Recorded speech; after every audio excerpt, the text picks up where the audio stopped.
Welcome to the post-Christmas show, episode 48 of Jacques Talk. I'm Jacques Taylor, my boy Big Joe in the Big Rig, handling things on the production end. What's up, dog? What up? Oh, so you sound bright-eyed, bushy-tailed, alert today? We 5 by 5 this morning. Oh, what that mean? That mean we good. Oh, okay. Well, I'm struggling. It was a late night. It was an early morning. But I hope all you guys had a Merry Christmas, a Happy Holiday season. Santa Claus brought you everything you wanted, even if he just wanted to be left alone yesterday. What'd you end up doing yesterday? Watching some games, playing some games, opening some Christmas presents, and eating too much ham. I thought about you yesterday. What's the best gift you got yesterday, or the one that you were like, oh, okay, this is cool. Well, I got my gift about 2 weeks early. I got a big old desk for my podcast stuff. I know I can tell it. The show sounds so much better since you got the desk. Oh, it don't. No, it don't. Come on, man. No, no. It's just a whole lot less clutter. Oh, okay. Yeah. If that's the way you, if that's lots how you of clutter. I can show you before and after. Oh, well, show me the picture. Yeah. Before and after. I like to see it. Yeah. I think, I've been into my aromatherapy for a minute, and I guess I let everybody know that that's what I was into. I got about 8 big old candles yesterday, man. As I was like, either you think my spot stinks, or y'all just trying to fit into my filter, my love filter.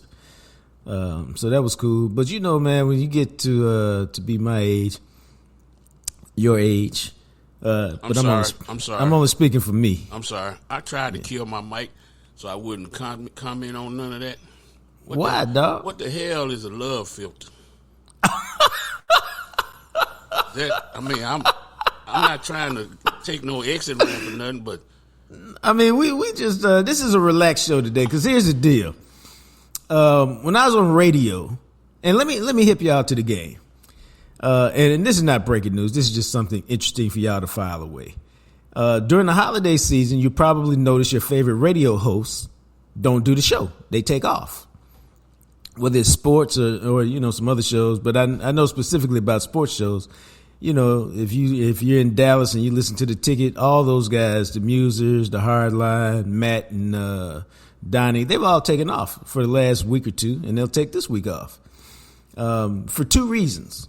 Number one, the ratings book, which determines how successful your show is and how much money you get paid and all that stuff, it ends at the end of November, basically. So the ratings in December don't count.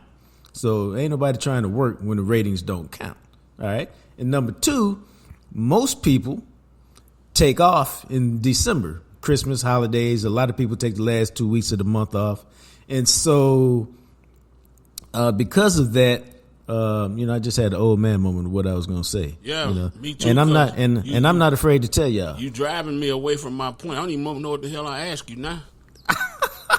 You talking about a love filter? Okay. And so get back to that, right? Yeah, there's a point for this. Okay. And so so what happens is people take the time off, and then I can't remember. I just had an old man moment because my mind is wandering. But for the love filter, wait. That's 25 seconds. We all can't get back. But go ahead. No, but hopefully I remember and then I can finish it. That's why I write notes down sometimes. But love filter is you just give, like, if I was buying you a gift, I just go through your love filter. Love filter just means what you like, what you enjoy. I give you a gift in that area. Maybe I buy you some 9 ammunition, then you don't have to worry about it. Maybe I buy you a guide to a video game. I don't know. Gotcha. But whatever stuff that you like, that you into, you just buy somebody something in that area, and typically it'll make them happy. Especially if it's something that they hadn't, that they don't have or hadn't thought about getting themselves, or like my dad. Now, he gave me a gift card, but my dad's been really good about giving gifts lately. He used to be awful. Now he's really good at it. But he said, "Have you figured out what you're going to get?" I said, "You know what, man? I have been looking at something, and I ain't going to tell y'all what it is. But because I don't want to be judged. I have been looking at something for about 3 weeks, and I was like, do I want to pull the trigger on this? I don't really know if I want to spend that much on it. I said, but then your gift card came, and I was like, oh, I only got to pay for half of it. So, yeah, I'm down. I'm finna go get this. So now back to the love filter question. So, obviously, if I've been telling y'all about aromatherapy and candles and stuff, so my people, they hooked me up with a bunch of different candles. And, so I was like, cool, I appreciate it. So you don't want to tell us you bought some more shea butter or something? I didn't buy no shea butter, man. Oh, okay. So no. So here's how I did the love filter thing. So I gave my son, he's into day trading these days. So I gave him a book on the secret to day trading, something like that. Some book he was really gung ho about getting. And because he had talked about it a couple times. So I got him that book. And I got him another book about this titled, I think, I Can Teach You to Be Rich. I think that's the name of it. And then, I Will Teach You to Be Rich. Then, dog, the funniest thing is I got him the Dr. Seuss book, Oh, the Places We Will Go. And I got him that because he's in this point of his life where he's really trying to spread his wings and fly and just kind of see the world. And he's really becoming his own dude. And he's like, he's like, what's up with this Dr. Seuss book? I said, it ain't about Dr. Seuss. Well, it's Dr. Seuss. I don't really get it. I said, it's a symbolic book, man. It's like symbolic. He goes, what's the symbolism? We sitting here talking about a Dr. Seuss book, man. I said, well, look at it. For about 5 minutes, he finally said, oh, okay, I get it now. He goes, Dad, that was deep for Christmas, man. I just said, whatever, dog. So that's my son. For my grandson, he came over to my spot probably about 3 weeks ago. And he's like any kid who's 8. He's into video games and YouTube, and he's talking to his brothers on the phone all the time. But he came over here, man, and he asked for some paper, and he was drawing. And he drew me a picture. And if you guys look at the YouTube channel, Jacques Talk TV, you can see the picture in the back. And so I bought him what, man? A bunch of art stuff. Trying to get into his love filter that he might not even know exists. And here's the funny thing. His mom and his grandma got him Oculus. What is that, dog? A virtual reality thing. And he really enjoyed it. Dog, he spent as much time with that as he did drawing and tracing and doing this stuff that I bought him with his art stuff. And it was just a reminder that you don't have to spend a lot of money. You can, but you don't have to spend a lot of money on gifts if you hit people in their love filter, because they'll really enjoy whatever it is you gave them. So he spent a lot of time drawing yesterday, so I was happy about that. I hear you. And then my daughter, I got her tickets to the Mavericks game last week, so she had a good time at that, because I think I told y'all I'm really trying to get into more experiences these days. And then, I gave my daughter, I'm taking her to dinner at the top of Reunion, the ball at Reunion, because that's something she had mentioned that she would like to do one day. And I said, hey, well, you ain't got to wait for one day. Merry Christmas. We can go this week. So, again, I'm just trying to meet people where they at, getting their love filter, and show them some appreciation by, understanding who they are and not trying to necessarily give them what I like. I give them what they like. So, yeah, that's what I try to do. But it's a great day. Okay. You probably won't ever hear me put them two words together, but all right. Then I went over to a friend's house last night. He had a kickback. We had a good time chilling at his spot. And the only downside was I stayed out later than I anticipated. I didn't get home till about 12:30. Stayed up till about 1:30. Yes, I still got my workout in this morning, so I was dragging. Then I got fussed at for not getting the key plays in, but that was my fault. And it wasn't a real fuss. It was a gentle nudge, not the usual fussing I get for not doing. I didn't fuss. That segment was about to be cut. You got to get it to me on time. Hey, man, I work miracles. I can work miracles, but no. I gave you plenty of time to get me time. See, that wasn't a fuss. That was professional. See, no, it was. I said, can I just tell the story the way I'm going to tell it, man? Hell no, because you're inaccurate. You know what? No, get it right. Nah, man. Get it right. I ain't got time for no love filters and no stuff like that. But I do my job, so I ain't, I got fussed at. I got it. Don't nobody feel sorry for you. Let me just tell my story. Go ahead. Let me tell my truth. Yeah, and so, truth. It is my truth. So there's we got that. There's two kinds of truth. But the thing was, because it's Christmas, I don't think it's just me, but it could be. Everything is out of whack. Like, what is today? Like, today is Tuesday, but it don't feel like a Tuesday because yesterday was Monday, but didn't feel like a Monday. It felt more like a Saturday or Sunday because everybody was off. And the point of that is, so I went to the gym this morning, and we work out typically at 5:30. And here's why that's important. Downtown, you get a ticket if you park at the meter after 7. Well, we always leave the gym right at 7 or 7:05, and the tickets don't really start till 7:15. So we parked this morning, me and my boys. We working out, and about midway through the workout, because we started at 6:30 today instead of 5:30, we go, dog, this ain't no weekend. I hope we ain't all get tickets while we in here working out. Man, went out to the car, ticketed like a mug. So that was an expensive workout this morning because I forgot today was a weekday and I didn't pay the meter. So such is life. Want to always tell you that you can follow me on Twitter at JJT Journalist. I am Jean-Jacques Taylor. And if you are, y'all should know this by now. So if you're ever involved in an accident, man, check this out. All you got to do is pick up the phone and dial the magic number, 972-934-8900. Talk to my friends over there at Greening Law and just tell them your situation. Hey, here's what went down. Here's what happened. Here's my situation. And if they bring you on as a client, I'm telling you, it's been a lucky day for you. For real. Because anytime you fight somebody as an insurance company, man, it's a fight, it's a battle, it's a scrap, and you need somebody to ride with you. Greening Law will ride with you. They will tell you when to turn left or when to turn right or when to hold tight. How about, hey, let's go backwards for a minute, regroup, and go forward again. But they walk you through the process. They want you to focus on two things only. Rest and renewal. Get your mind right, get your body right. Do that, it's all good. Your mind right, your body right, get your life back, and it's all good. That's what they want you to focus on. They handle everything else. You need a doctor, they can find you one of those. You need a specialist, they can find you one of those. Greening Law is the place you need to be if you've ever been involved in an accident and it's not your fault. So punch the number in your phone. Get it so that you don't have to look for it at the moment of crisis.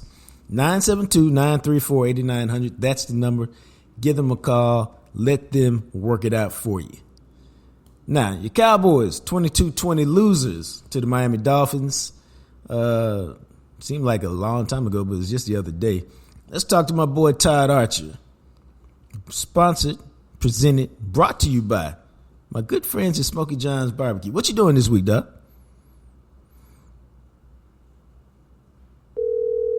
Yeah, man, he just gonna ignore me on that. We're gonna get you some Smokey John's, man. What's up? Merry Christmas, happy holidays, bro. How you rolling? Doing all right. How are you? When am I getting Smokey John's? I just heard that. When you want some Smokey John's, man. Hey, Todd, no. Don't go there, dog. Do not go there, man. Oh, no. You get Smokey John before I get Smokey John, it's going to be a problem. I don't have no problem with you, Todd. We cool now. I don't even know you like that, but we cool. But you get some Smokey John before me? I'm putting Seems both. Like you should be able. Why couldn't you get them both first at the same time? Hey, that's why I like you, man. See what I'm saying? That's a I'm trying to work it out. Solution right there. I've been trying to work it out, man. When I'm gonna get Smokey John? Hell no. Yeah, I've been promised Smokey John for like 4 months, huh?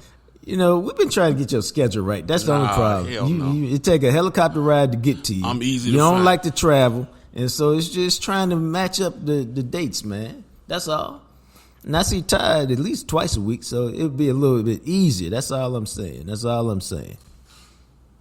Joe, if he brings it to me at the Star, I'll let you know. Roger that. I appreciate that. Yeah. We just made sure that'll never happen. There you go. How was your Christmas, man? What What'd you get? What did I get? I mean, it had to be something better than a pair of socks and some drawers. I didn't get either of those. Okay, this is positive.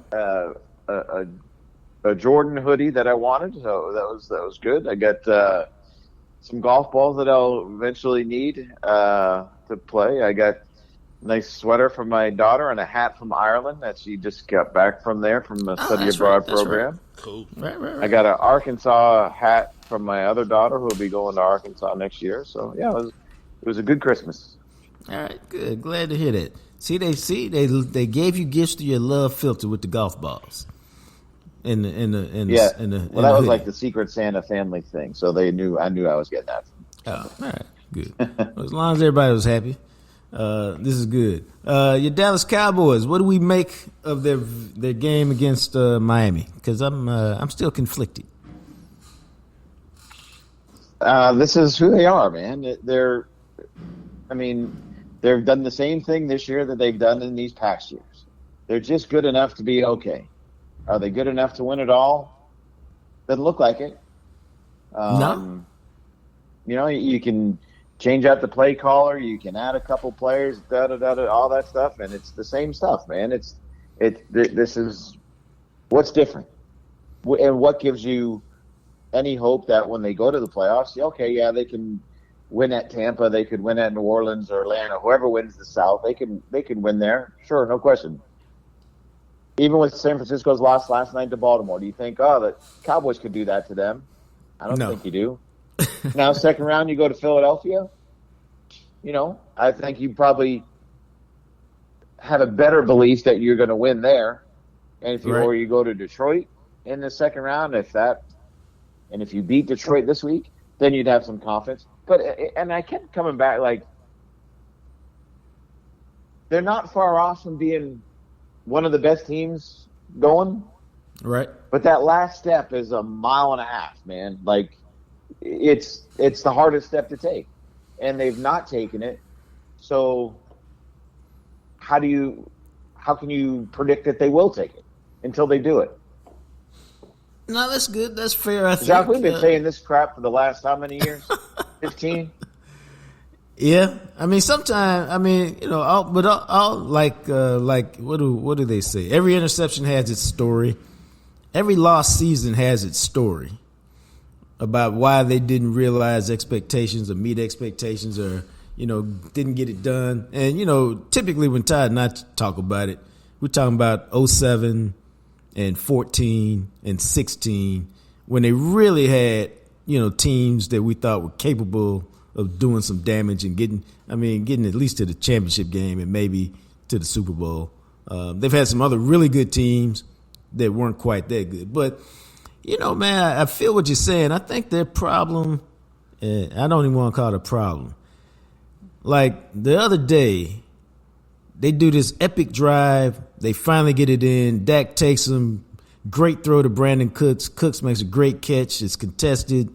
You're in the end zone. And you're coming back. You were 9 down. You were dead.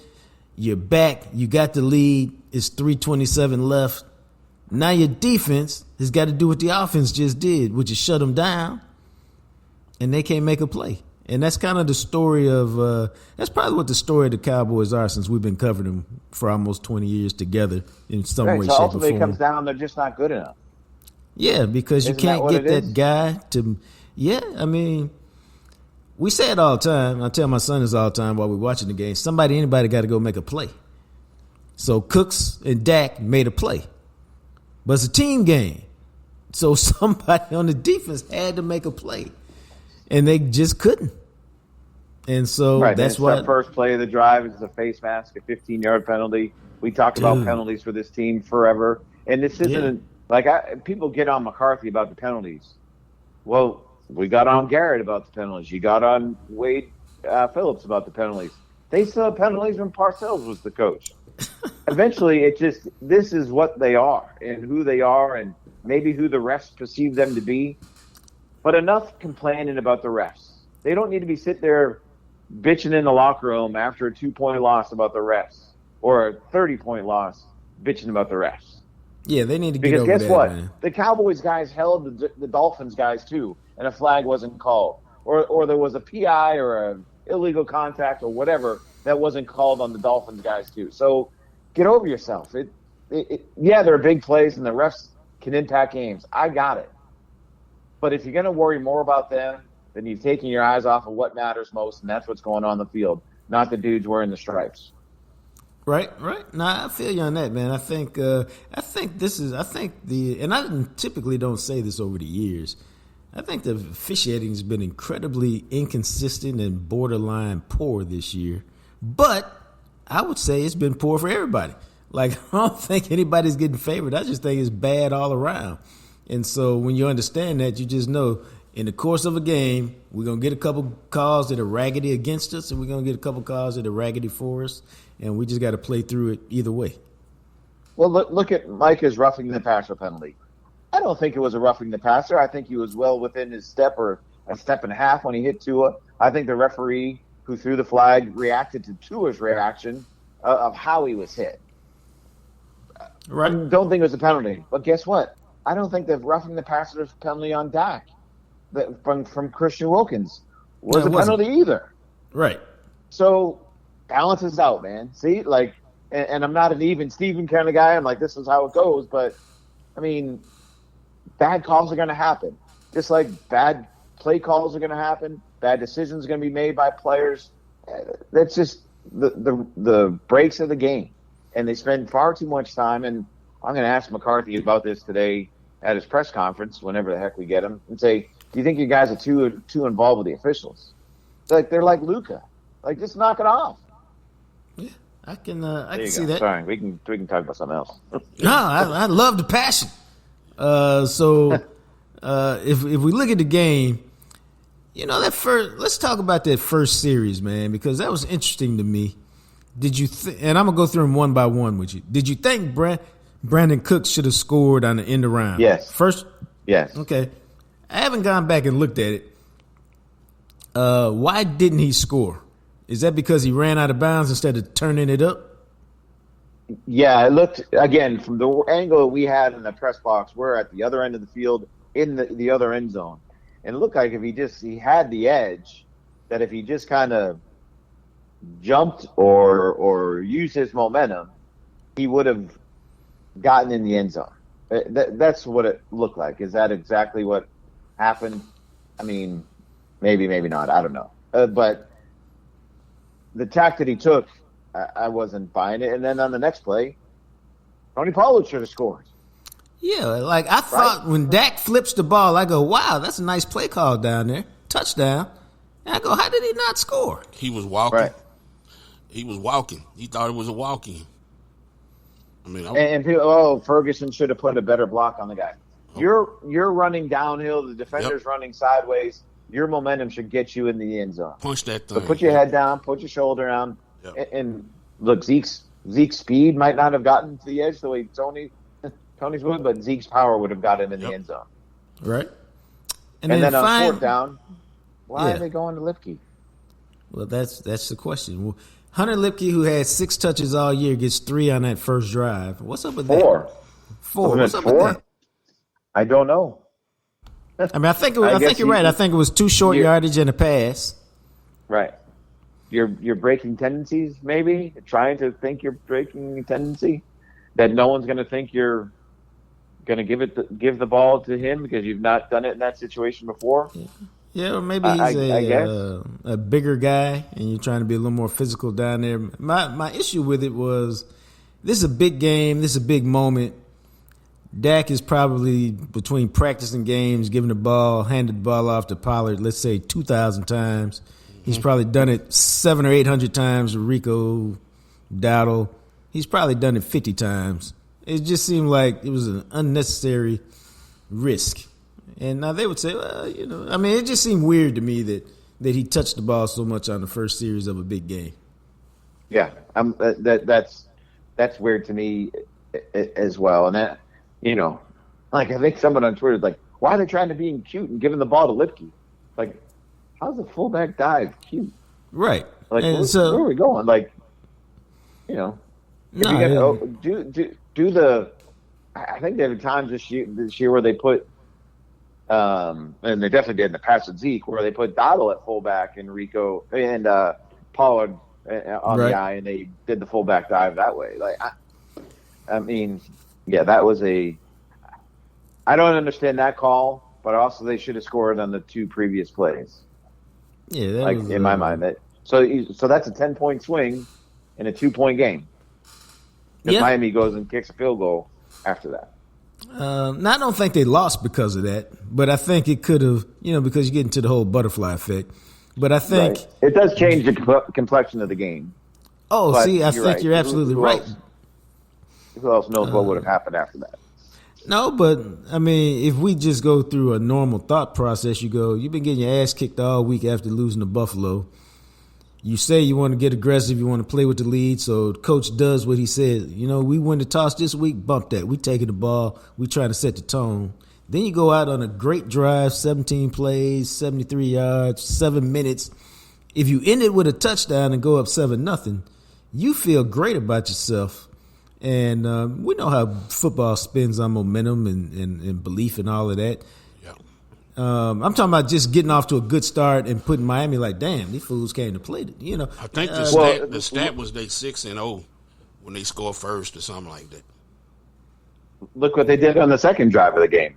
Yeah. 75 yards, bing, bang, boom, right down the field, CD, 49 yards. So they still gained confidence after that first drive. Right. Imagine what it would have been if it was 14-3. Right. After 2 drives, or even 14-7. Maybe Miami scores a touchdown because they're not taking over at their own 2-yard line like they did on that first possession. And that 50-yard throw to Waddle is from the 25, and it puts them in a better, more advantageous position. But yeah, and this is the margin for error that when you can't, you have to overcome yourselves. It's hard enough to overcome the other team, but when you have to overcome yourselves, I mean, you're making it that much harder. Nah, you're right. And then one last thing about the offense, why did CD disappear for a couple of quarters and the offense just get completely stagnant? Was that the Fangio blueprint? I don't think so. I mean, it didn't look like he had Jalen Ramsey following him all over the place. Maybe he did a little bit, or maybe that was just where CD lined up and he was more on his side. But it's almost inexcusable that it's the first time all year that CD was not targeted in 2 straight quarters this season. How does that happen? As a dude has 100 and however many catches on the year now. How does that at some point just kind of hey, man, let's just run a smoke to you and get you the ball in your hand just to say we got it to you. You know what I mean? Right. And then, because then what happens on the 17-play drive? It's 4th down. Where are they going? They're going to CD. I think there was a 3rd down earlier maybe where he ran a little flag route. Right. And they were going to CD. So, it's that stuff can happen. And that's having the democratic approach to offense where we feed everybody is sometimes a good theory. A lot of times is a good theory. Right. But when it's nut cutting time, 88's got to get the ball. And in a game like that, against an opponent like that, it's always nut cutting time. So 88's got to get the ball. No, you're absolutely right about that. So it's I don't know, it was a weird game. I thought they played good. If you look at the defense, and we've talked a little bit about it, if I told you they're gonna hold Miami to 1 touchdown and 22 points, you probably figured out a way to win. Take it. Yeah. That's why I didn't come out of that game blaming the defense, because it was 22 points. And look at there's the whole Shanahan-McDaniel thing. Well, look at the last 2 playoff games and 23 points or whatever. Right. Against them now, the regular season game they got smoked. But the defense has done enough in those games to give yourself a chance to win. And it's been the offense that has not come through, whether Kellen Moore's calling the plays, whether Mike McCarthy's calling the plays in this last game, when they've needed it most. And that's, if there's a complementary football aspect that they want to play, well, then the offense needs to get its act going on the compliments, because when it matters most. And now, Detroit, okay, you got a chance. You got a chance to maybe not change the outside perception of you, but maybe to help your own internal possession where you're just not saying words because you know you need to say them. You can actually mean them by beating a team that's 11-4. Yeah, and they're a good team, and they can pose some problems with their physical style, their running game. I think kind of the emotion that they play with, it'd be a good test for them. It's a game they need to win now because you don't need to have a 3-game losing streak heading into a game against Washington at the end of the season. Let's play that out for a second. Let's say they lose this game, which means they're out of the division. Why play anybody against Washington? I mean, you have to because you don't have 100 guys on the roster. Well, but if you have a question about anybody, who gives a shit? I mean, just go 10-7. You don't want to go into the playoffs. I understand with a 4-game losing streak. I gotcha, but what's the risk of? Yeah. What does it matter going 11-6 versus 10-7, and you lose a Tyron Smith, you lose a Zach Martin, you lose a whoever, dude, and then you don't have that guy for the playoff game. That's why they need to win this week because that's a disaster. I think you're screwed either way if that goes down because I think it'd be, just a vibe around your team and your city and all that stuff would be so negative if they had a 4-game losing streak.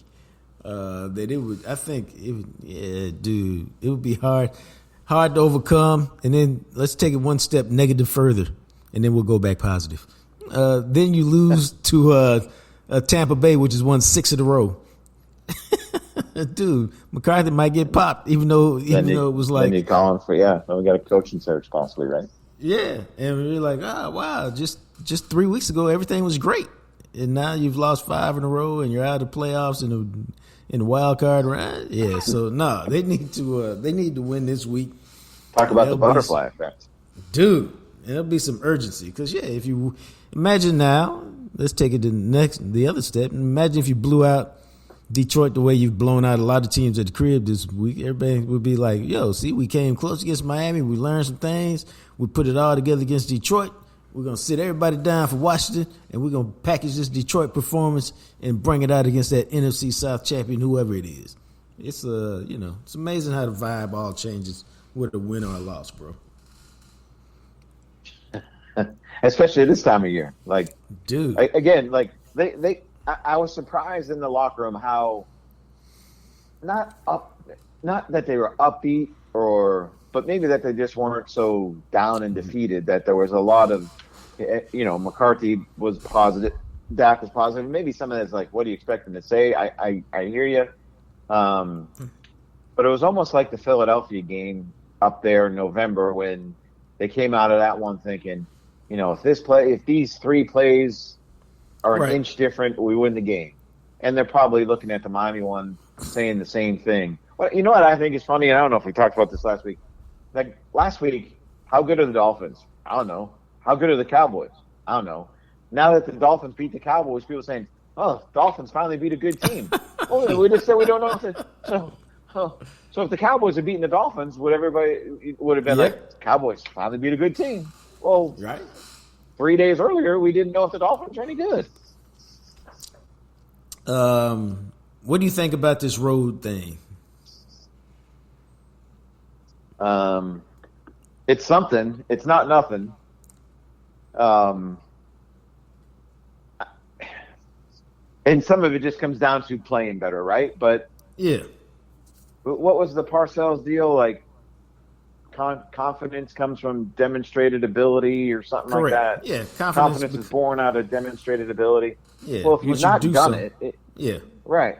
Like their win at Carolina, I think it was a 1-score game in the fourth quarter. Like, if we're being honest, like, but then they pulled away late with pick 6 and all that.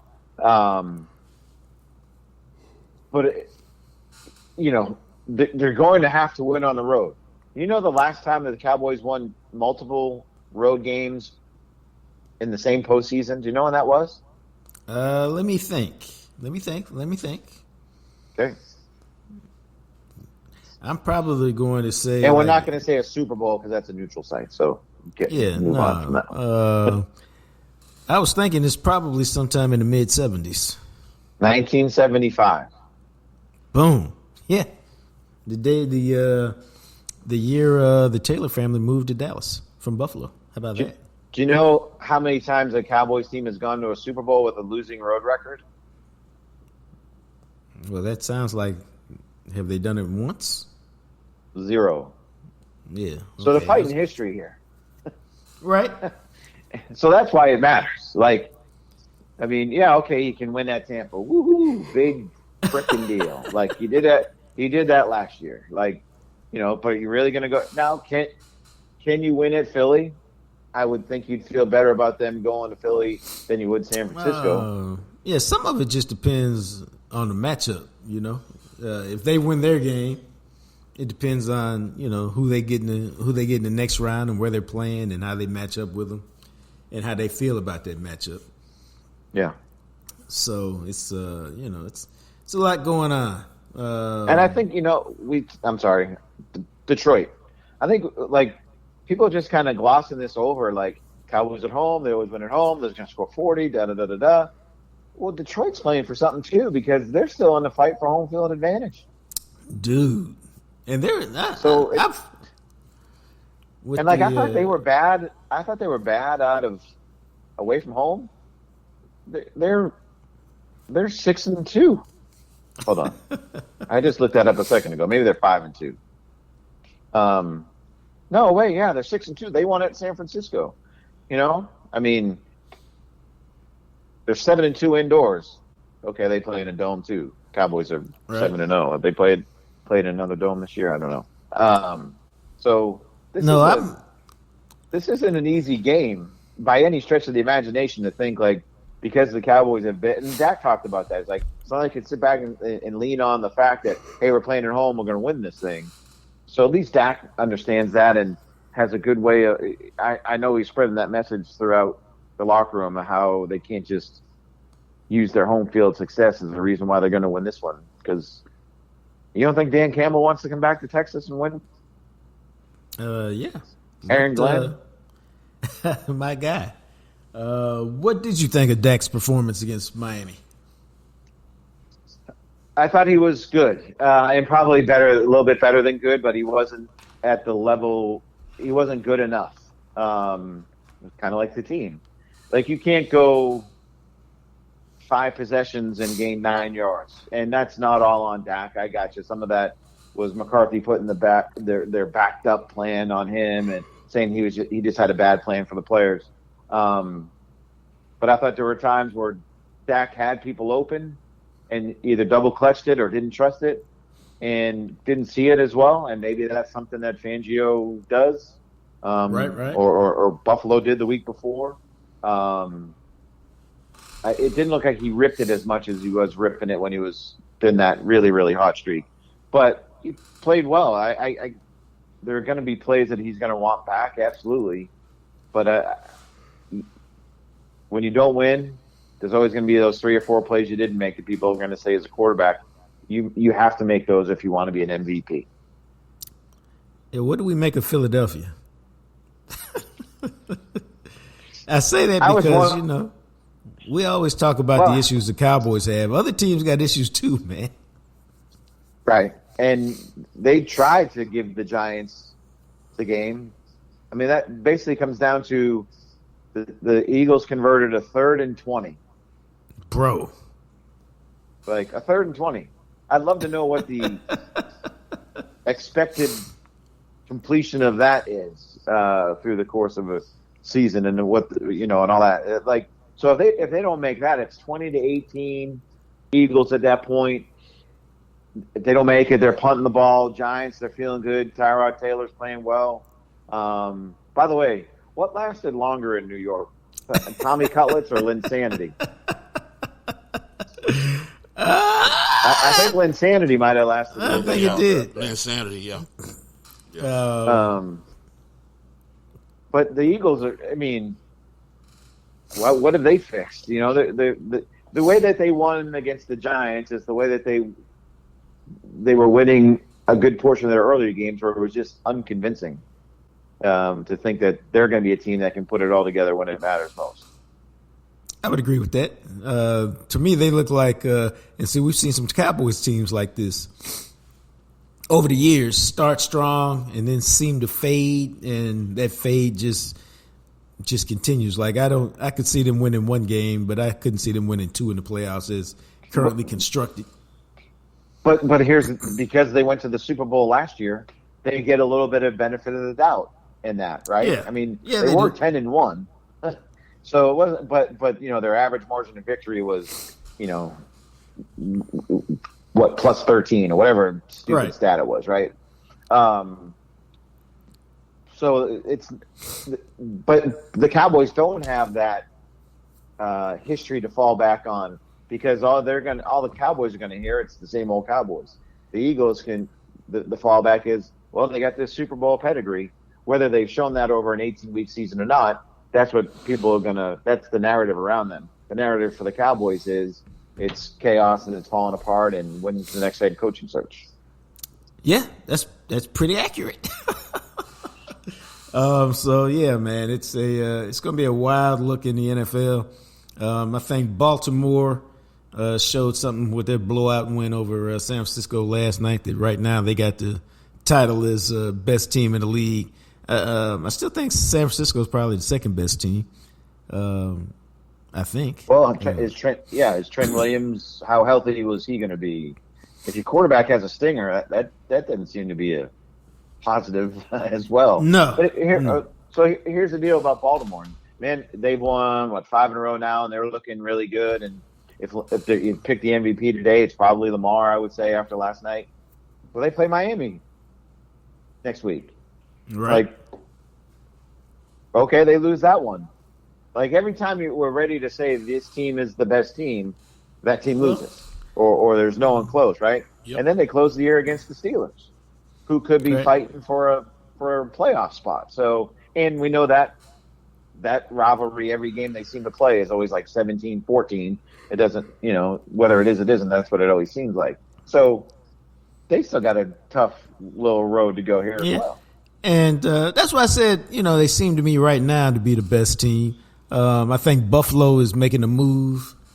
And so, it's kind of like a horse race, man. All these teams are kind of jockeying, but you can see some of them are making a move, and they're going to be streaking in the playoffs. Like I was talking to your colleague, Calvin Watkins. He's your former colleague like he is mine. We all worked at the same place for so long and bounced in and out. Sometimes I forget. And Calvin's like, he was like, hey, the Bucks are streaking, da-da-da-da-da. If you get them in the first round, I go, but who have the Bucks beaten? And they haven't beaten anybody good, but they've won. And it's hard to win in the league. So if you can put four together, you get credit for that. And their last two games are not particularly tough. And so I can see Tampa Bay on a 6-game winning streak to enter the playoffs. And so, man, the league is interesting. That's what the commissioner wants. That's what the owners want. There's a bunch of teams capable of winning. It's the NFL, man. That's why it kicks everybody's butt. That's why, stay away from the gambling, because you never know. Bro, I don't see how people do it. Anyway, that's Todd Archer, my man, brought to you by Smokey John's Barbecue each and every Wednesday. Appreciate you, bro. Thanks, guys. See ya. All right. Smokey John's Barbecue. Smokey John's Barbecue, 1820 West Mockingbird, home of the Jam Session Bowl that you wouldn't know about unless you listen to the show. Why? It's on the secret menu, baby. You can't go in there and look on the wall and see it. You just have to know it exists. You have to trust it exists. It is love in your mouth. And I don't care what the naysayers say. We've been trying to get a Jam Session Bowl to Big Joe and the Big Rig for a minute. We will continue to endeavor that way. This is not some shtick. This is real. I just asked that man his schedule to see if we can make it happen. Because I want him to taste the love. Who might the naysayers be? Who might the naysayers be, dog? That's what I want to know. You the naysayer, man. There you go. Who might the naysayers be? It's the guy that ain't got no damn bowl yet. How about that? I tried to slip that one past you. Yeah. The Jam Session Bowl, man. It's a mac and cheese base or mashed potato base Seems like most people seem to prefer the mashed potato base. I like the mac and cheese base, but the mashed potato base to me is just a little bit better. It's a little creamier, a little more mixable. But mac and cheese base, I've had them both now multiple times. Is good as well. Then your choice, 2 out of 5 smoked meats. Somebody sent us one the other day that looked like it had double brisket on it, which is what Joe will get whenever he gets his. And then mashed potatoes probably. I think the mashed potatoes would be pretty good myself. All right. I ain't really mac and cheese like that, but that mashed potatoes pretty much you can do with anything, especially brisket, barbecue sauce, all that other stuff. See? That's what I'm saying. That would probably be better to me. All right, well, that's what's important, because once you get to double brisket, all this stuff you put on loaded baked potato like chives and bacon bits and sour cream and cheese, butter, all of that goes on top, man. Then they drench it with sauce or drizzle it with sauce, whatever you want. It's easy enough for 2 people. No cap, it is. If you got a little shorty, the 3 of y'all can eat over it, again, without any problem, because there's a lot of food. Very rarely if I sat down and shared the jam session bowl with somebody and it finished it in that one setting. We usually eat some of it, come back to it later on and polish it off. So it's fantastic. If you want some Smoky John's a little more instantly, you can go to the website, SmokyJohns.com, click on the marketplace and get the rub or the sauce. Matt McLaren used to drink that stuff out of the bottle. Delivered straight to your crib, a couple of days. You'll be good for it, better for it. And then if you need it immediately, man, you can always roll up to the HEB in Frisco and get the rub. Have it by lunchtime, man, if you want to roll like that today. It's a jam session bowl. It's fantastic. They got other stuff in Smoky John's. It's all good, man. It's all good. But give them a try. Roll through. Let me tell y'all something. It's literally about 5 minutes from Love Field. So if you ever got a layover in Dallas, you can roll through there, pick up an Uber, roll through there, pick up jam session bowl, and be eating it at the airport. Just a thought. No more. They do have it at other HEBs than Frisco because they have it here in Burleson. The rub they have it. All right. So see, look at that. That was spotted. I thought I had my people looking for the barbecue sauce, but it was the rub. The rub is available at HEB. Pretty much all of them. So. Fantastic. So let's without further ado, let's get on to y'all favorite thing, which is what? 4 plays to shape the Cowboys' 22-20 win over those hated. Do we really hate the Miami Dolphins? I don't know if we hate them. That may be a bit much. Over the let's just call them the Miami Dolphins. How about that? Yeah, Miami is cool. They players are cool. Their coach is especially cool. You know what, man? Their coach is especially cool. You want me to tell you why their coach is cool? I'm going to tell you why their coach is cool. Their coach is cool for one reason and one reason only. He is completely secure with himself, and he ain't trying to be nobody else but himself. And while that sounds like duh, no. He is who he is. And that makes him cool, because you can tell.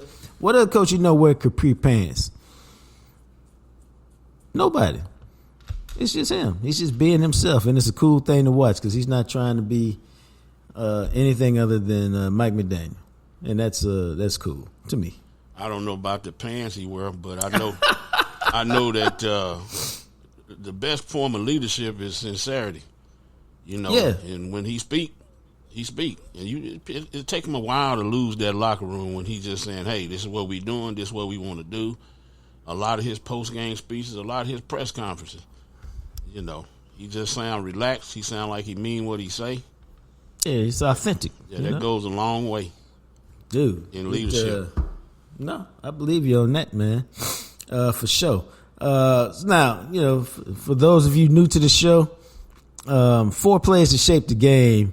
It's not always the 4 biggest plays of the game or the 4 plays that stand out to you. Sometimes it's these little plays that you don't think about. Sometimes they're bigger plays. It just kind of depends. But I started doing this many years ago because, and you hear this all the time, if this play gone our way, we the one, and it didn't, so we lost. And so in the course of an NFL game, there's always a few plays. If they go your way, it's a great day for you. If they don't go your way, it's a bad day. And I always just like to go back and look at them because at the moment, you don't know that they're so big. It's only later do you find out, like, there's 125 plays in the Dallas-Miami game, and there's just a few of them. You're like, wow, if this is going the other way, Cowboys come out with a dub, and we're having a bunch of different conversations this week. But since it didn't, we got to talk about this other stuff. So, without further ado, let's get cranked it up. So the Cowboys get the opening kickoff. Mike McCarthy, we win the toss, give us the damn ball. And, you can tell when McCarthy's on one because they come out aggressive and they're moving the ball. First down, second down, first down, second down. First, third down, man. Our star of the first drive, Hunter Lepke, shows up, gets the first down. And then, man, I was pissed. I don't know about you. Right off the bat, you got, your boy Peyton Hendershot with a false start. And I'm just like, this is what I'm talking about, man. 1st and 10 at the 50, you get this false start. Now you're behind the chains, and you got to try to work it. Cowboys end up with a 4th and 2. And Dak Prescott hits your boy Ferguson in the flat for 20 yards. Really well-designed play after a timeout. And I was like, okay, Mike is in his bag. Cowboys are moving. They're going to get that lead. And on first down, I thought this was a really good play. Why? Because not only is it an end around to Brandon Cooks, who's got speed and still get it done, normally they run a play like this to CeeDee Lamb. So what? Miami ain't expecting it. Now, you can argue that Brandon Cooks should have turned it up a little faster and tried to get just inside the pylon and score. But let's keep it real, dog. When he get to the 1 yard line, it's 2nd and 1. From the 2, you can still get a first down. This seems to be a surefire touchdown. Well, here's what happened on the next play. 2nd down and 1. A little flip. Pollard. No signal yet. They say he is going to be down inside the 1. Wow, watch this play by Deshaun Elliott. He not only, he's clearly short. Not only does he defeat the block of Ferguson, he's able to really tackle Pollard at the goal line with pretty much his left arm. Bro, that was a really nice play. Who's the first? I think I call it a flip play. What do you call it? An option? Toss, flip, whatever you want to call it. Because Dak, there was no chance of Dak running. So it probably wasn't an option. It was like a little toss or flip. Quick. We used to call it back in the day a quick pitch. Yep, quick pitch. I like that. When Tony Pollard gets the ball, I'm looking at the TV and I go, oh, nice play, touchdown. Except he don't score. Did you say the same thing when he got the ball? Not really, because he just not. It looked good. It looked good with him, but he's just not really good around the goal line. I kind of hold my breath when he just don't punch it in good. And so it looked like a touchdown. Well, he didn't have to punch it in. He just had to run to the pylon. I mean, he didn't, but that's all he had to do. You don't think he would have got the pylon? I don't know. But if you decide, it's decisions. Put it like this. You have to make your mind up what you're going to do. Could he have run to the pylon if that's what he made up his mind to do when he got the ball? But then when he turned it up, now you got to drop your hips and drive that damn ball in there. Right. It was just kind of like some indecisive shit going on with him. Well, see, I think that's the key right there. If he was decisive in his movement and his run, no matter what he chose, he'd have got into the end zone. Yep. Instead, he's like, I got tackled with one arm. That's why I let the play run a little longer. He tackled him with one arm. Are you kidding me? Come on, but he got man. Flipped backwards. How did he get flipped? Hey, I'm just saying, man. I'm not whatever in you. I'm saying whatever to that bullshit. That's what I'm saying. Not you. So bro. Yeah. No, I don't have a spirit of offense these days. So I don't even know what that means, but bullshit. Go ahead, dog. Go ahead. Okay, we're gonna take a quick exit ramp. In my life, I have decided that occasionally I used to get offended too often, and so I really did some reading and talked to a couple friends of mine about how not to be so offended by people, because a lot of times people don't mean to offend you. You just took it that way. And so I've worked hard on not being offended. So I say my spirit of offense is much better than it used to be. That's all. Now back to the fireplace. For real. And it's 4 plays. Go ahead. You know what? I was finna correct that, man. So all of a sudden, instead of what should have been a touchdown to me and most of y'all, it's they get the first down, and so you still think they're gonna get it in. But this is really, can I tell you something? This is really what I love about football. Well, they fumbled on the next play, trying to get the ball to Hunter Lemke. Miami recovers at the 2-yard line. The driver's already down score. And what I mean about what I really love about football is this is really why every play matters.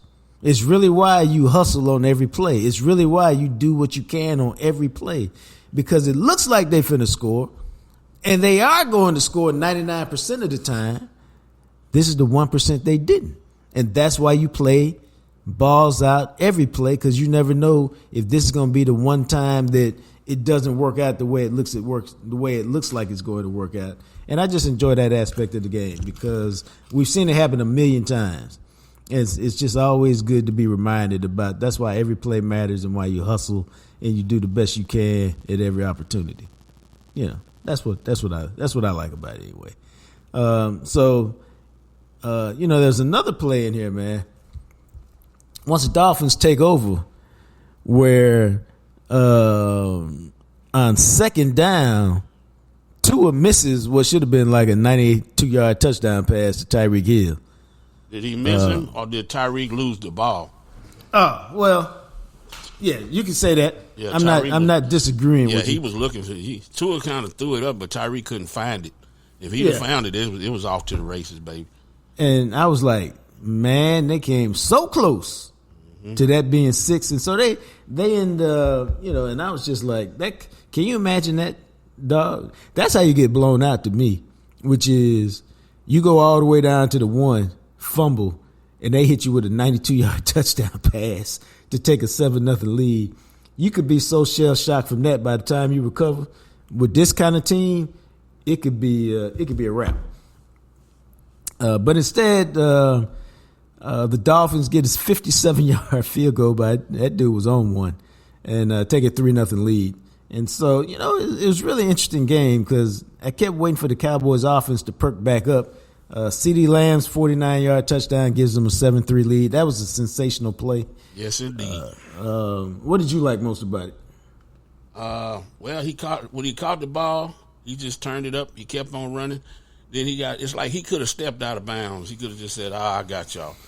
And he just stopped, went back, and then he kind of slowed down. When he slowed down at the end, like, what y'all think? He just kind of let the dude knock him in the end zone.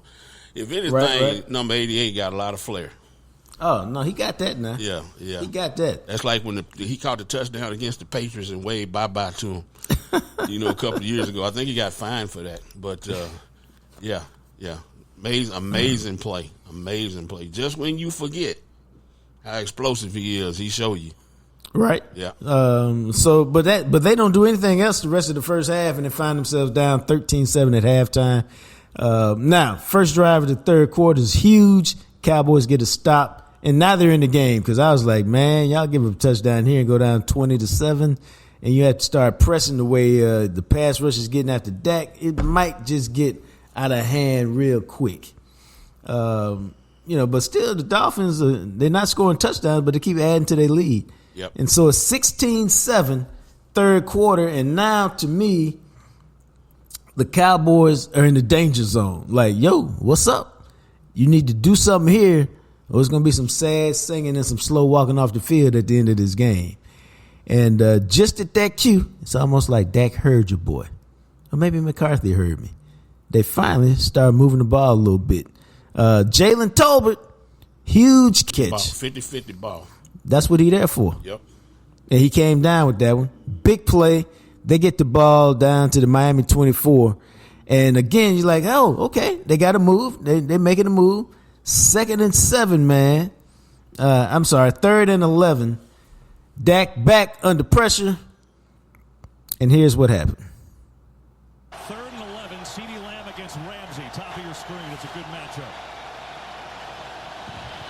Prescott looking that way, in trouble, penalties fly. Prescott running, trying to get there with his legs. He will, but now let's see it on the penalties. Will this hold up? Chubb is down. Hopefully he's okay. Slow to get up for Miami. And the signal is it's coming back. There's Chubb walking off slowly.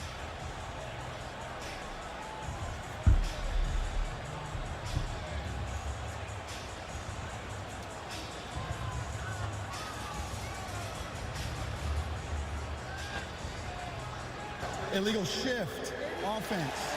Numbers 88 and 87 did not both get set before the snap. It's a 5-yard penalty. Replay third down.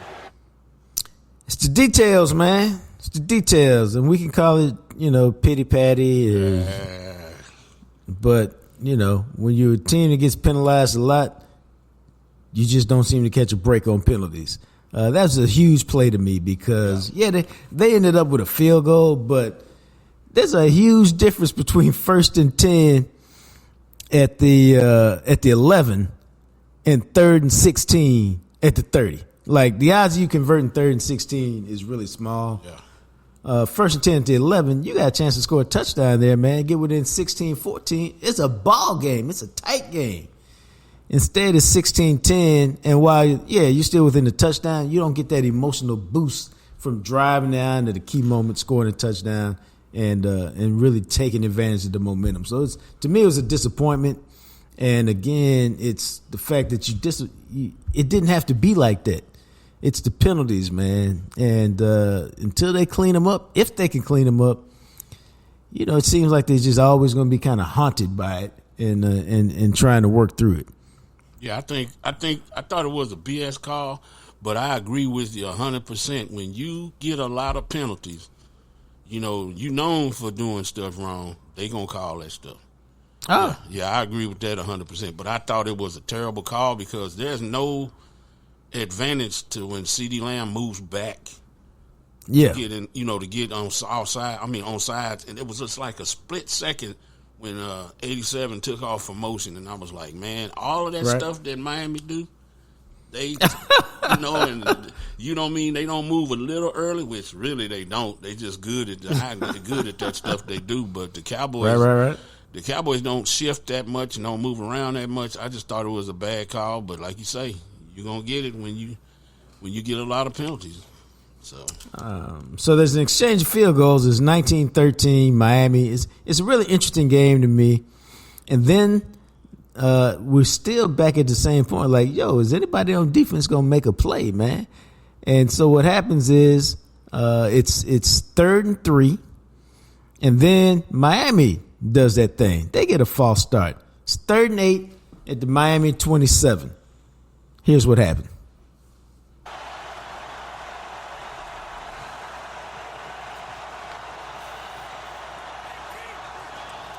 Four-man rush. Tagovailoa in some trouble. There is the first sack of the day for the Cowboys.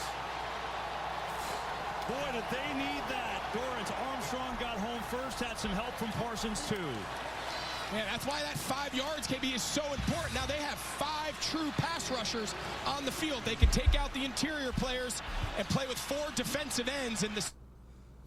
Hallelujah. all right now, come on now.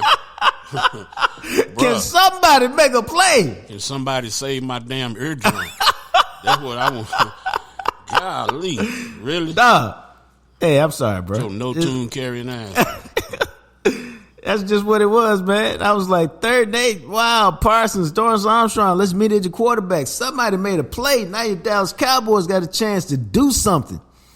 And that's exactly what they did. Epic drive, 17 plays. Dak is making plays. 4th and 3. Hit CeeDee Lamb for 11 and a first down. They keep moving. They converted another 3rd down on a Rico Dotto run. They got a 4th down. With a Turpin penalty converted, and then Dak makes a great throw to Brandon Cooks for a touchdown, and the Cowboys are up 20-19, man. 3:27 left. All they got to do, you got to get one more stop. You can't give a field goal like you've been doing all day. You got to get a legitimate stop, and they were in position to do it. And, I've told y'all this before. When I watch games with my dude, I'm always like, at a certain point, man, somebody got to go make a play. Anybody go make a play. On that last drive, somebody did what, dog? They made a play. Michael Parsons, Dorrance Armstrong, they made a play. Dorrance Armstrong crushed the double team, slipped through, created that pressure. They got the sack. Somebody made a play. It's 3rd and 3. 2 minutes left at the Dallas 33. Yeah, this dude done kicked 3 kicks of more than 50 yards, but still 50 yards is not a gimme. The rain is coming down. Can somebody make a play? Here's what happened. Getting that man read, send him in motion. They know it's man coverage. They get into Tyreek Hill. Gets a block. First down and more. Hill inside the 25. And now the Cowboys have to use their first timeout. And after an entire game of... And see, yeah, they went down and got a first down. Cowboys had to use some timeouts, blase. But if you can stop that play, yeah, they might kick the field goal, dog. Okay, cool. Guess what? Then you got a minute, 50-something left and 2 timeouts. You good. I mean, it's the NFL. The games are close. But if I tell you, hey, we're going to get the ball to Dak, minute 55, 2 timeouts at your 25 on the road, you'll take that chance, needing just a field goal to win it. You'll take that. But when they couldn't stop Tyreek on that little play, well, now you got to burn your timeouts. They're going to run the clock down, and they're going to kick it with no time left, and you don't even get a shot. So, to me, that's where the game was lost. What do you think? It was a perfect call for what they was doing. Cowboys played a lot of zone the whole game, and that play they went to man, and it was a pretty good call. It was I would say, man, it was an amazing play. It kind of symbolizes what Miami does, because they put him in motion. He came back across, and when it looked like a little flip, and he was going to have to shake a bunch of people, it actually turned out to be a screen. And I thought it was great. I mean, you block the man, you go man to man against the screen, everybody gonna get blocked, and that's exactly what happened. It looked like a what am I trying to say? It looked like a swing pass at first where Tyreek wasn't gonna get nothing. Right. It turned out to be one of the slickest screens I ever seen. Yep. I'm just impressed with Mike McDaniels over there. I just liked it. This was, like I said the other day, from a football purity standpoint, I like the way the offense is. Well, he make you want to pick up Madden and play with that Dolphins playbook, dog. Not really, no. It's not good as what they do. It's not good as what they do for real. So. All right. Well, hey, I tried to throw that out there to you. Yeah. But that's 4 plays that shaped the Dolphins' 22-20 win over your Dallas Cowboys. It was to me, it was a really good game. The defense, man. Let me put this in there, man. The defense played well. It's just them pesky ass field goals, man. This dude knocking them in from 57. You know what I'm saying? You would think our guy was kicking. You know, right. That right there was like, all right, are these fools ever gonna punt? No, here this dude come kicking again. It's those pesky field goals is what made it such an odd game and hard for the offense, which was struggling to catch up. Yeah, no, I feel you on that, man. It was but again, it was that's why I say it was, I wouldn't feel bad about, if I was a Cowboys fan, I wouldn't feel bad after this loss. I'd just be like, it's so close. Mm-hmm. And we just couldn't finish because, again, if I tell you, hey, Doc, I'm going to give you the lead with 3 minutes left, you'd be like, straight up, let's go. And so you had the lead, man. You had everything you wanted. You had the lead. They had a long field, and they moved the ball and scored. And so you had everything, and you let them get there. Well, the way homeboy was kicking, you know it was a done deal when the Dolphins got the ball back. The way, they didn't have to go get a touchdown. This dude was knocking everything in. Right. So it's like, this over with. They finna lose by a field goal. Well, see, I thought, and this real talk, man, I thought the way the game was going to go, if they could force the field goal, maybe they had time enough to go win it, 23-22. Roger that. Yeah. But you needed to stop so that you could do that. Yeah. And they couldn't get to stop. Yeah. So, that's how the game went down. But that's 4 plays that shaped the game. Let's take a quick trip around the block, man. Around the block.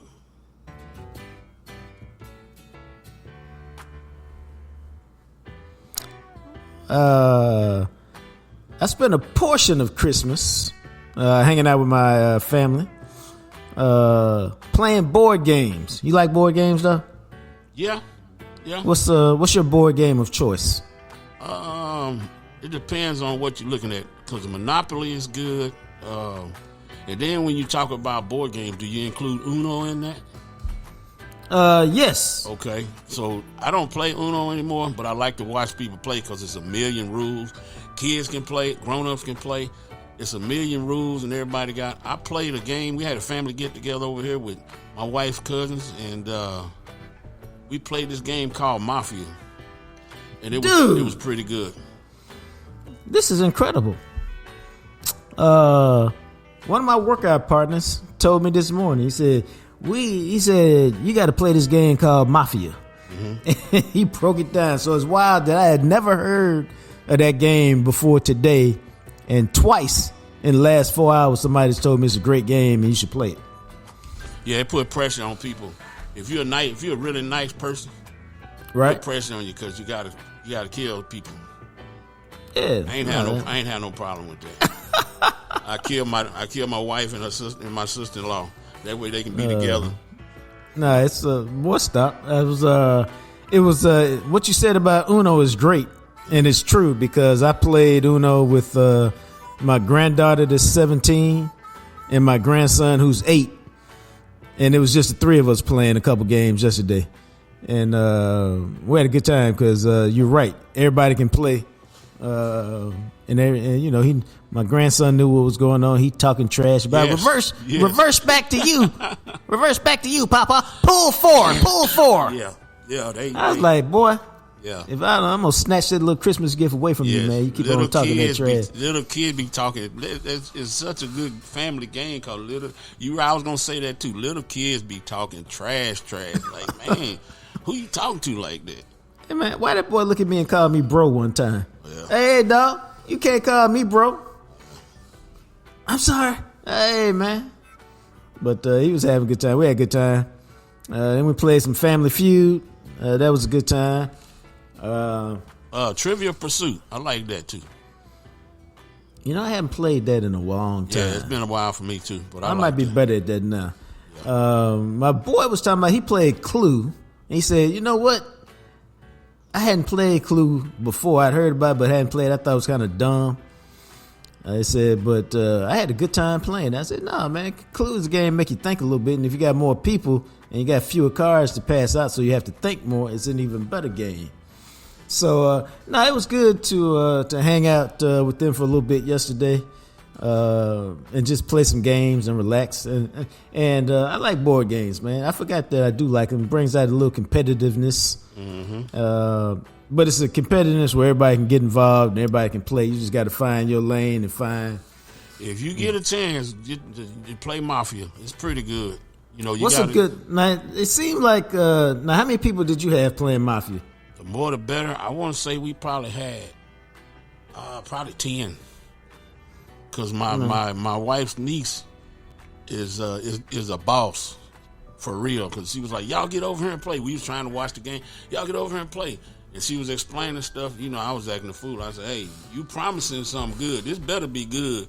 Right. I better have fun as much as these rules we got to go and all this explanation and all that. This better be fun. I'm going to tell you. Once I got through acting a fool and learn the rules and all of that, it was pretty good. It was pretty good. Because you got to kind of explain. People try to say, all right, who do you think the mafia boss?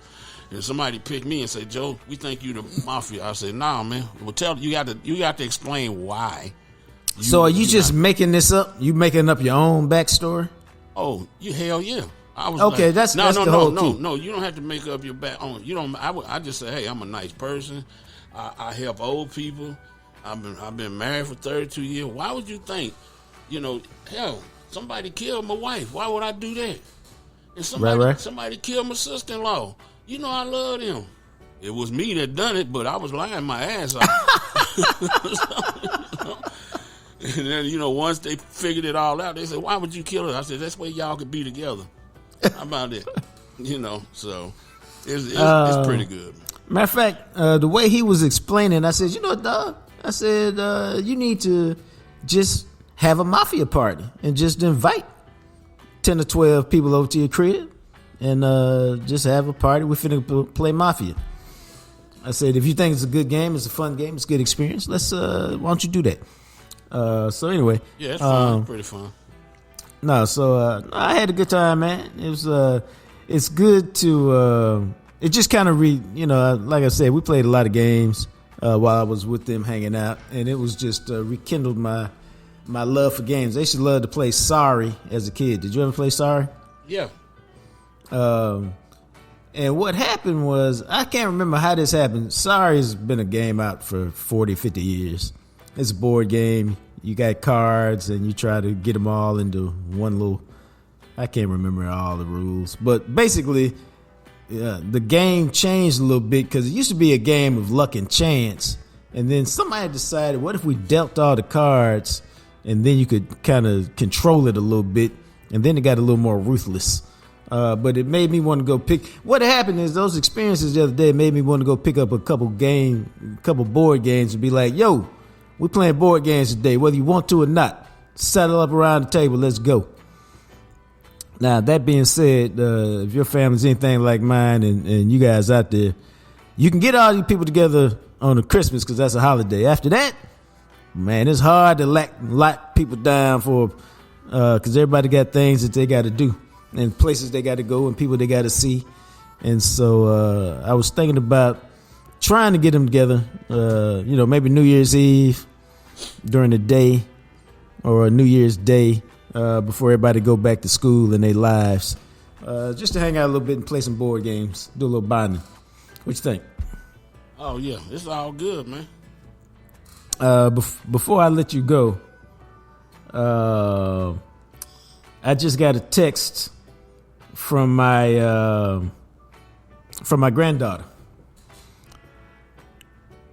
and she called me, which is rare. So I'm like, oh, let me make sure nothing's going down. So I checked my phone. I sent a text while the call is ringing during the podcast. Hit you as soon as I'm done.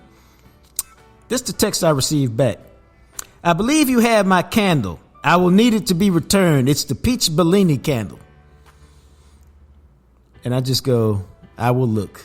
Thank you for your love and concern. See, man, everybody into aromatherapy in the Taylor family these days, man. Peach Bellini? Yeah, doc. That sounds like a flavor of Kool-Aid that I would never drink. But I Peach Bellini. I don't know, man. Okay. Now, when I was at my boy whose party I went to, his kickback I went to last night, he sent me a text that I appreciate. You could have been anywhere in the world, but you're here with me. I appreciate that. Jay-Z and Izzo. Yeah. Thanks for hanging out with us last night. Yeah. And I sent him back real quick. I'm doing all this while I'm on the phone. But I was like, hey, conversation was great. It was a good time. I'm glad I came. Man, when I got there, he said, hey, if you want to drink, help yourself. He had a bunch of alcohol over there. Uh-huh. And so I said, we'll see. I don't know. And then I looked and I saw I like Ciroc as a vodka. Uh-huh. I like Tito's too, but I like Ciroc. He had some mango Ciroc. I said, this sounds interesting. Mm. Man, I poured that thing over some ice. And I was like, I wish I had taken an Uber. Because that thing was so good. I was like, I could drink another one of these or another two. But since I drove, I will be limiting myself to this one glass here and keep it moving. But I tell you what I'm going to do today is I'm going to get some mango Ciroc today. I got my 6 month, 7 month, 8 month supply of liquor the other day. And I say it like that because I don't drink a lot. I like a few things. I like them when I like them. And so what I bought the other day will probably last me 6-7 months at the rate that I drink. But I'm finna add this peach mango Ciroc to it, this mango Ciroc to it because it was smooth and it was delightful. And vodka is the one alcohol that doesn't really have a lot of calories and carbs in it. So if you're trying to watch your weight, that's the one to sip on. How about that? You got a drink of choice? No, I don't drink. You know that. I really forgot. Yeah. And I don't drink a lot, and because that's why I forgot. No, I don't hate on nobody drinking. It's all good. I just wasn't no good. I mean, I was good at it, but it wasn't good for me. So that's right. I quit drinking about 1992. Oh, it's been that long? Oh yeah. Well, I was in the service. I wanted to stay in the service, and I was married. I wanted to stay married. So guess what? Right. We're gonna leave that where it's at. All right. No, I didn't really. I forgot really. Yeah, it's all good. Yeah. All right. Anyway, that's see, we ended up going a little bit longer than anticipated today, but that's good because it's all good during this holiday season. We want to always tell Greening Law we appreciate them. Same with Smokey John's Barbecue. This doesn't happen without their help and support. Remember, you can always follow me on Twitter, JJT Journalist. I am Jean-Jacques Taylor. If you think you follow me, you don't. We are going to tell that story about why my Twitter account got deleted. But if you think you follow me, you don't. So follow me on Twitter. And until we chat again, for Big Joe and the Big Rig, you guys be blessed.